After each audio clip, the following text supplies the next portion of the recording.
Hello students, welcome to GDM classes. आज के इस लेक्चर में हम आपको आपके अंक गणित के पहले चैप्टर पूर्णांक यानी इंटीजर के बारे में बताएंगे, जिसमें आपको पहला बिंदु प्राकृतिक संख्याएं पढ़ना है, फिर पूर्ण संख्या, फिर पूर्णांक संख्या पढ़ना है, पूर्णांकों का योग क्या होता है उसे पढ़ना है, फिर पूर्णांकों के योग के कुछ गुणधर्म हैं उनके बारे में पढ़ना है। तो आज के इस लेक्चर को स्टार्ट करने से पहले मैं आपको बताना चाहूँगा कि इन वीडियोज़ के माध्यम से आप सभी को जो भी चैप्टर या जो भी लेक्चर अवेलेबल हो पा रहे हैं उनके नोट्स आप बनाते चलेंगे और अपनी तैयारी भी साथ साथ करते चलेंगे। यदि आपको किसी भी प्रकार का डाउट बनता है तो आप अपने सब्जेक्ट टीचर से जुड़ करके अपने डाउट्स को क्लियर करेंगे। ठीक, चलिए आपके लेक्चर को स्टार्ट करते हैं। सबसे पहले हम जानेंगे कि प्राकृतिक संख्या कहते किसे हैं। ठीक, प्राकृतिक संख्या यानी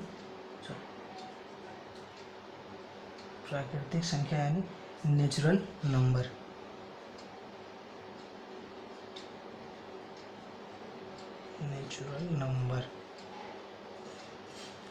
ठीक, हम गिनती के लिए जिन संख्याओं का प्रयोग करते हैं, जैसे कहा जाए कि यदि कोई श्रृंखला हो या किसी भी चीज़ को प्रदर्शित करने के लिए कोई क्रम प्रयुक्त किया जाता है, तो उस क्रम के लिए हम दिखाते हैं कि क्रम संख्या 1, 2, 3, 4 और आगे इसी तरीके से। तो ये जो 1, 2, 3, 4 करके है, ये जो है प्राकृतिक संख्या का एक श्रृंखला है। सर हम ये इसको इस प्रकार कह सकते हैं कि गिनती के लिए प्रयुक्त 1, 2, 3, 4 और आगे की सभी संख्याओं को हम प्राकृतिक संख्या कहते हैं। अब प्राकृतिक संख्या के अंतर्गत जो है हम शून्य को नहीं लेते हैं, और शून्य देखा जाए ये शून्य जो है प्राकृतिक संख्या के अंतर्गत नहीं लिया जाता है। तो 1, 2, 3, 4 ये सब जो है प्राकृतिक संख्या के अंतर्गत आते हैं।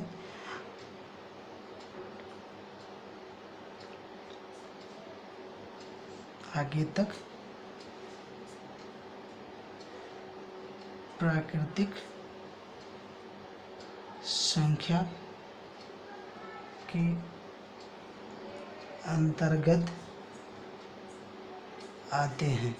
ठीक, इसे हम नेचुरल नंबर यानी n से प्रदर्शित करते हैं। ठीक है,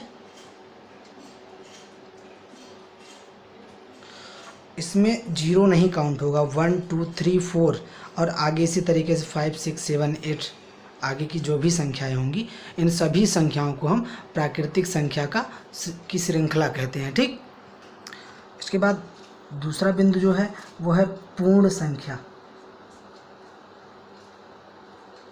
यानी होल नंबर। ठीक,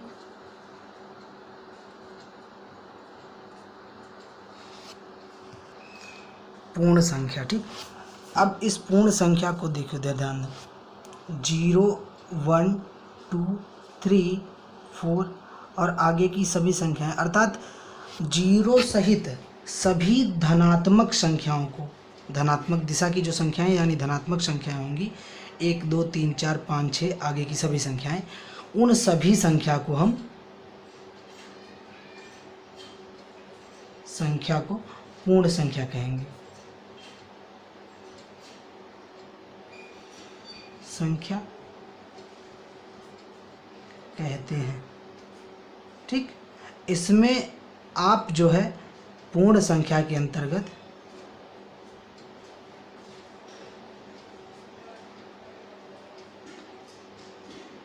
-1, -2, -3 और आगे की सभी संख्या नहीं आते हैं। ठीक, अब पूर्ण संख्या को आप ध्यान दोगे, कभी इसको नहीं काउंट करने लगोगे कि -1, -2, -3 ये सब भी पूर्ण संख्या में आएंगे।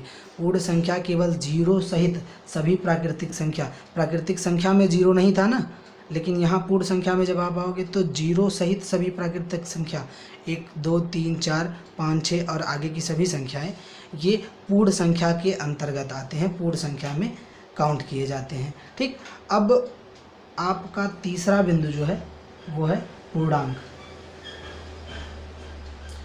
पूर्णांक यानी इंटीजर। ठीक, अब इंटीजर कहते किसे हैं, यानी पूर्णांक किसे कहते हैं।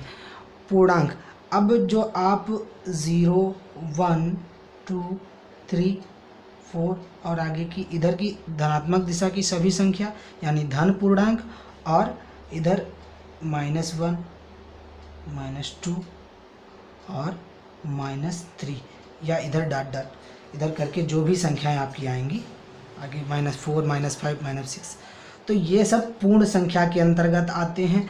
और इनमें एक हो जाता है धन पूर्णांक, जैसा कि आप देख रहे हो 0 1 2 3 4 और आगे की सभी संख्या। और दूसरा आपका हो जाएगा ऋण पूर्णांक। ऋण पूर्णांक के अंतर्गत 0 -1 -2 -3 -4 ऐसे आगे की सभी संख्याएं। तो पूर्णांक ऋणात्मक दिशा की ऋणात्मक संख्याएं और धनात्मक दिशा की धनात्मक संख्याओं को शून्य सहित लेकर के इन सभी को पूर्णांक के अंतर्गत काउंट किया जाता है। ठीक, चलिए अब हम जानेंगे, प्राकृतिक संख्या जान चुके हैं, पूर्ण संख्या जान चुके हैं, पूर्णांक संख्या किसे कहते हैं यह भी जान चुके हैं। इसके बाद पूर्णांकों का योग। ठीक, तो अगला जो बिंदु होगा हमारा वो पूर्णांकों का योग। ठीक, चलिए अब इसमें भी 3 बिंदु बना लेते हैं, कैसे 3 तरीके से पूर्णांकों को जोड़ा जाता है। अच्छा, यदि पूर्णांक जो है दोनों पूर्णांक या 3 पूर्णांक 4 पूर्णांक जो भी हो, जितने पूर्णांक आपके सामने आए, अगर वो धनात्मक हो यानी धन पूर्णांक हो, जैसे हमने 2 ले लिया, दूसरा 5 ले लिया, तो इनको अगर हम जोड़ रहे हैं योग के लिए तो हम क्या करते हैं 2 + 5 कर देंगे, और ये सिंपली 2 और 5 जुड़ करके कितना हो जाएगा 7 हो जाएगा। और साधारणतः इसको 7 लिख करके यही इसका सलूशन दिखा देते हैं, मतलब 2 और 5 का जोड़ आया है वो 7 प्राप्त हुआ है। लेकिन कब, जब ये धन पूर्णांक होंगे, मतलब ये +2 है और ये +5 है, तो 2 और 5 जुड़ करके 7 हो गए। दूसरा बिंदु अगर हम देखें तो यहीं धन पूर्णांक के जगह पर अगर ऋण पूर्णांक आ जाता है, जैसे कि -2 और -5 आ गया, तो भी हम करते हैं -2 और -5। ठीक, क्या होता है, ये चिन्ह जब दोनों चिन्ह समान होंगे, इसके लिए भी वही अनुसरण होगा, ये भी +2 है +5 है, तो इन दोनों को जोड़ लिया, +7 और प्लस चिन्ह लिख दिया। फिर यहाँ पर 2 है और 5 है, -2 -5, तो इनको भी हम उसी तरीके से समान चिन्ह है, समान चिन्हों को जोड़ लेंगे, 2 और 5 जुड़ करके 7 हो जाएंगे, और साथ ही साथ ऋण चिन्ह लग जाएगा।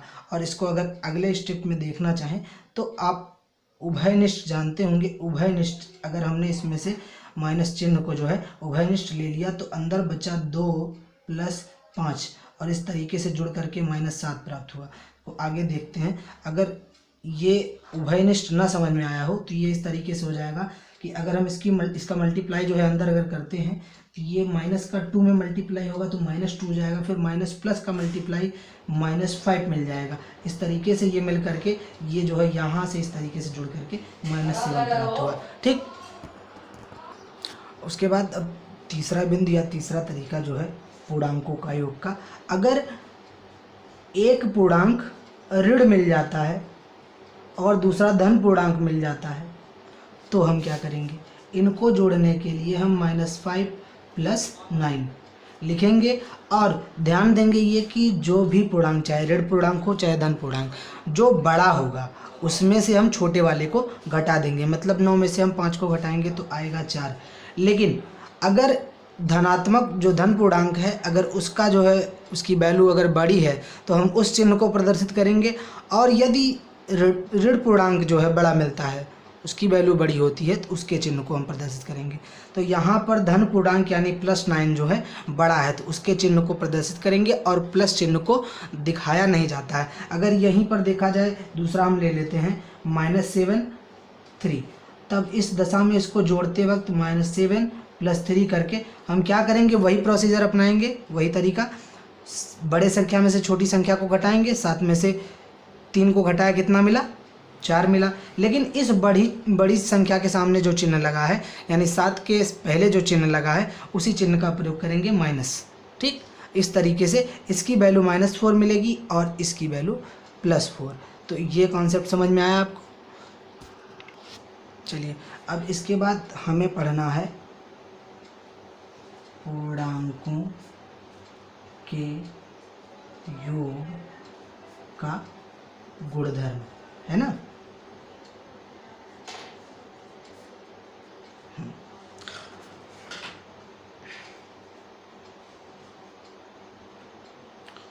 पूर्णांकों के योग का गुणधर्म। पहला गुणधर्म जो है वो है संवरक नियम।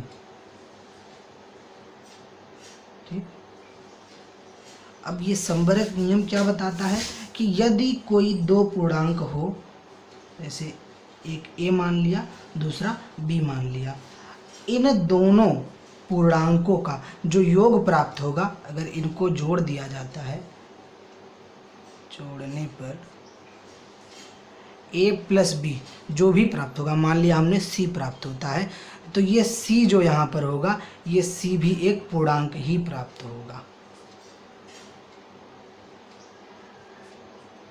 ये पूर्णांकों के जो योग का ये गुणधर्म है संवरक नियम, ये प्रदर्शित करता है कि किन्हीं दो पूर्णांकों को यदि हम जोड़ते हैं या घटाते हैं, तो उनका जो योग प्राप्त होता है वो भी पूर्णांक ही प्राप्त होता है, चाहे धन पूर्णांक हो चाहे ऋण पूर्णांक हो। ठीक, अब दूसरा गुणधर्म है क्रम विनिमय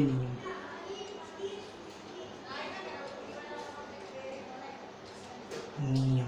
ठीक,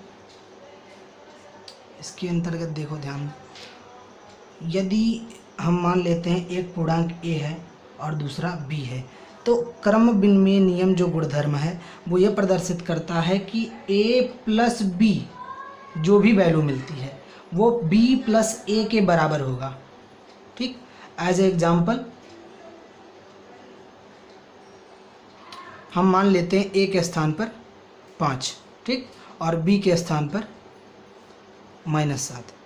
अब इसकी वैल्यू हम ऊपर रख देते हैं, तो a के स्थान पे 5 रखा, b के स्थान पर -7, और फिर यहाँ पर b के स्थान पे -7, a के स्थान पर 5 रख दिया। इसको हल करेंगे तो क्या होगा, बड़ी वाली संख्या में से छोटी संख्या को घटाएंगे, 2 आया और बड़ी संख्या का चिन्ह लग गया। वही प्रोसीजर यहाँ पर भी, तो बड़ी संख्या में से छोटी को घटाएंगे, तो 7 में से 5 गया, 2 आया और बड़ी वाले का चिन्ह, तो दोनों वैल्यू बराबर प्राप्त हो रही है। तो क्रम विनिमय नियम यह प्रदर्शित करता है कि दो पूर्णांक यदि उनके क्रम आपस में बदल दिए जाते हैं तो भी उनका मान समान प्राप्त होता है। ठीक, अगला पढ़ते हैं।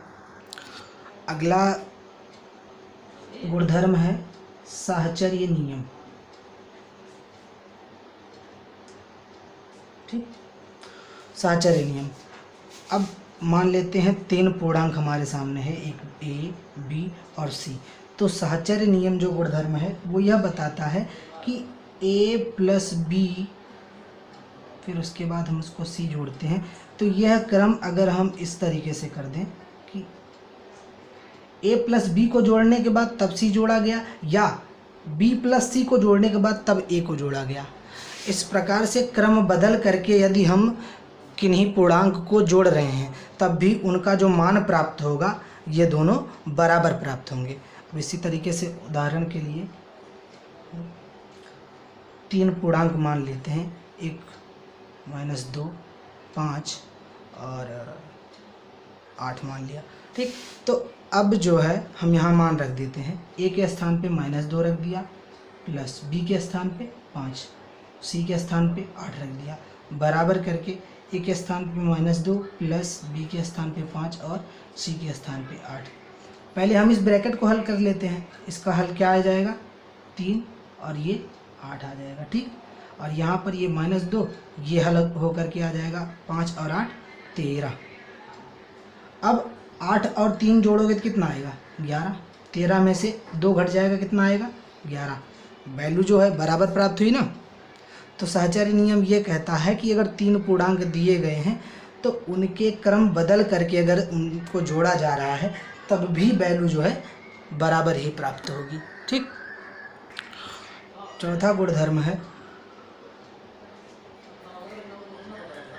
योगात्मक तत्समक।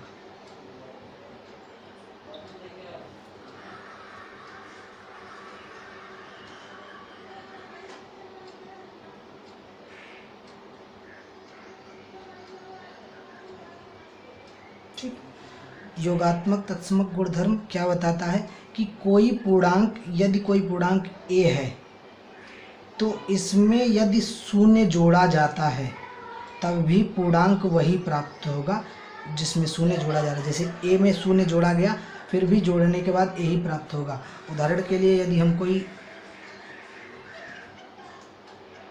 एग्जाम्पल ले लेते हैं, जैसे हमने एग्जाम्पल ले लिया -6 में यदि हम शून्य जोड़ते हैं तो जोड़ने के बाद -6 ही प्राप्त होगा। ठीक, तो यही योगात्मक तत्समक है कि किसी भी पूर्णांक संख्या में हम शून्य जोड़ते हैं तो भी हमें वही पूर्णांक संख्या प्राप्त हो जाता है। और ये हम कह सकते हैं कि किसी भी धन पूर्णांक या ऋण पूर्णांक के लिए, पूर्णांक के लिए योगात्मक तत्समक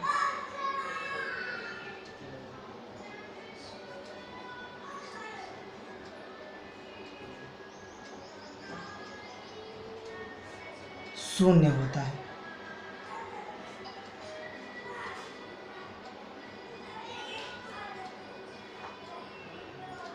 ठीक, पांचवा गुणधर्म जो है वो है योगात्मक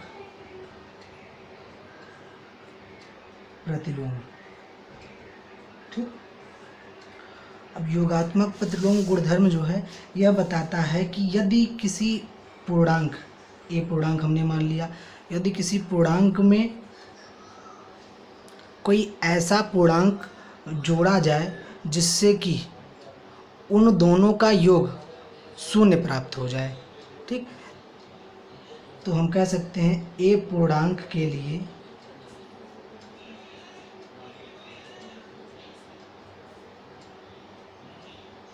एक ऋण पूर्णांक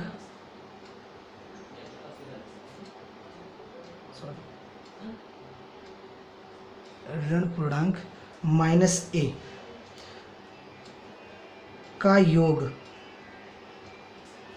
शून्य होगा। देखते हैं यहाँ पर, यदि a में हम -a को जोड़ देते हैं तो वैल्यू शून्य प्राप्त होगी, है ना। तो ये कहा जा सकता है किसी भी पूर्णांक के लिए, चाहे धन पूर्णांक हो चाहे ऋण पूर्णांक हो, उसी का, जैसे अगर हम यहाँ पर a लिए हैं तो उसके लिए योगात्मक प्रतिलोम जो होगा, योगात्मक प्रतिलोम a के लिए योगात्मक प्रतिलोम उसी का ऋण -a होगा। अगर हमने b लिया तो इसका हो जाएगा -b, या फिर -c लिया तो इसका हो जाएगा c। ठीक, उसी के विपरीत दिशा, कहने का मतलब ये हुआ कि यह हम इसको जोड़ते हैं a और -a को तब भी शून्य प्राप्त होगा, b -b को जोड़ने पर भी शून्य प्राप्त होगा, -c और c को जोड़ने पर भी शून्य प्राप्त होगा। उदाहरण के लिए अगर हम कोई संख्या, कोई पूर्णांक मान लेते हैं -5, अब -5 में हम क्या जोड़ दें जिससे कि वैल्यू जो है शून्य प्राप्त हो जाए। तो -5 में अगर हम 5 ही जोड़ेंगे, +5 जोड़ेंगे, तब ही वैल्यू शून्य प्राप्त होगी। तो किसी पूर्णांक, ये ऋण पूर्णांक है, चाहे इसके लिए देखा जाए, इस ऋण पूर्णांक के लिए योगात्मक प्रतिलोम एक धन पूर्णांक प्राप्त हुआ वही संख्या का, मतलब ऋण पूर्णांक के लिए धन पूर्णांक, और धन पूर्णांक अगर देखा जाए 5 के लिए तो क्या हुआ, ऋण पूर्णांक वही -5 प्राप्त हुआ, तब ये जो जाकर इनका योग जो है 0 मिलेगा। तो -5 के लिए 5 योगात्मक प्रतिलोम और 5 के लिए -5 योगात्मक प्रतिलोम।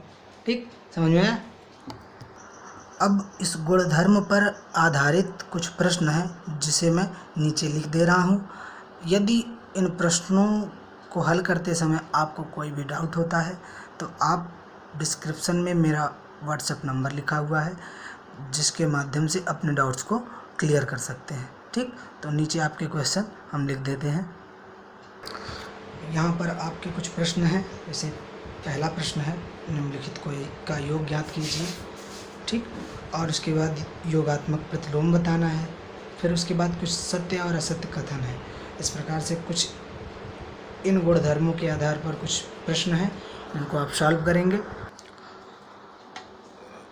योग के जो आपके गुणधर्म थे उनके आधार पर ये 3 प्रश्न और भी हैं, और उसके बाद हम जानेंगे पूर्णांकों को कैसे घटाया जाता है। ठीक, तो पूर्णांकों को घटाने के लिए केवल संबरक का जो नियम था, संबरक नियम में हम क्या जानते थे?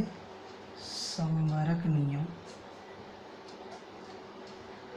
घटाने के लिए हम यह जानते थे कि कोई पूर्णांक यदि a और b दिया गया है तो a और b को योग वाले में a और b को यदि जोड़ा जाता है तो जो पूर्णांक जो भी प्राप्त होता है वह भी एक पूर्णांक ही होता है। उसी प्रकार से संबरक नियम से अगर देखा जाए तो a एक पूर्णांक है और b इसमें से घटाया जाता है, तो जो पूर्णांक जो भी प्राप्त होगा वह भी एक पूर्णांक ही प्राप्त होगा।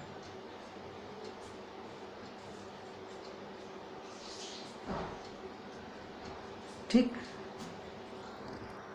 लेकिन पूर्णांकों को घटाने के लिए जो क्रम विनिमय नियम था और साहचर्य नियम था उसका पालन इसके अंतर्गत नहीं होता है।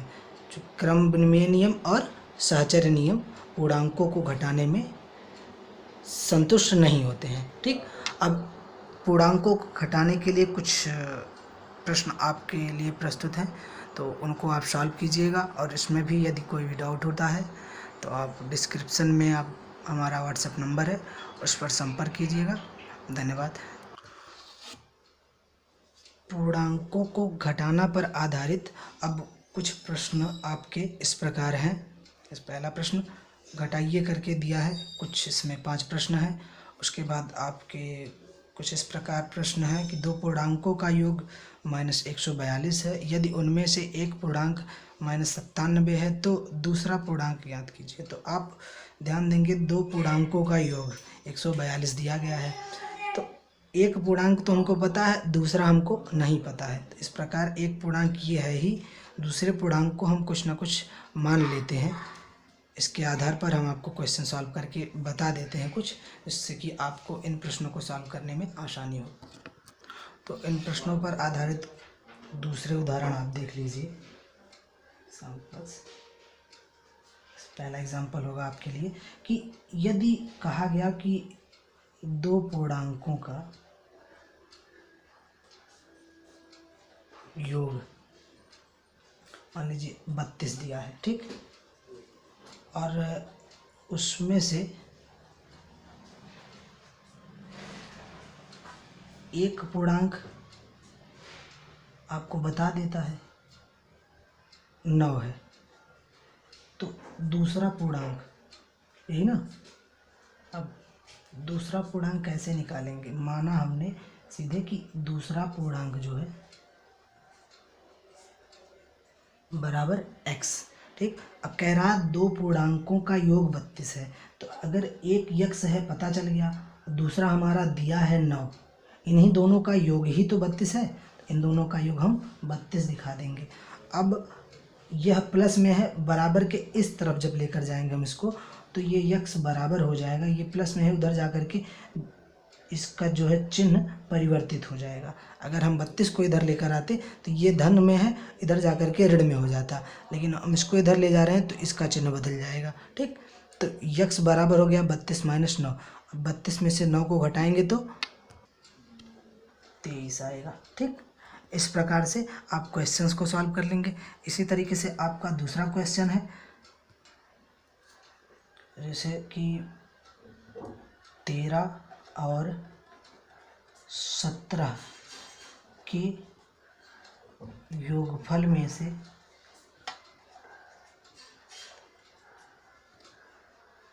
5 और 37 के योगफल को घटाइए। प्रश्न जैसा कहता हमें वैसा करना है। कह रहा 13 और 17 के योगफल में से, तो पहले सबसे हम 13 और 17 का योगफल निकाल लेंगे। तो 13 और 17 का योग कितना हो जाएगा? 7 + 3 10 के 0 हासिल 1 1 1 2 1 3। ठीक, उसके बाद कह रहा 5 और 37 के योगफल को। अब 5 और 37 का जो है योगफल हो जाएगा, वो आएगा 42। अब प्रश्न के अनुसार हम जब इसको सॉल्व करेंगे तो इसको इस तरीके से सॉल्व करेंगे। 13 और 17 के योगफल में से, तो 13 + 17 के योगफल में से, इसी में से जो है घटाना है। ये तो कह रहा है घटाइए, में से घटाना किसको? 5 और 37 के योगफल को। ठीक, 13 और 17 का योगफल कितना है? 30 माइनस इसका योगफल कितना है? 42। अब नियम क्या पढ़े हैं? बड़े वाले में से छोटे को घटाना है। घटाने पे क्या आ जाएगा? 12, लेकिन बड़े वाले का चिन्ह लगाएंगे तो ये वैल्यू मिल जाएगी।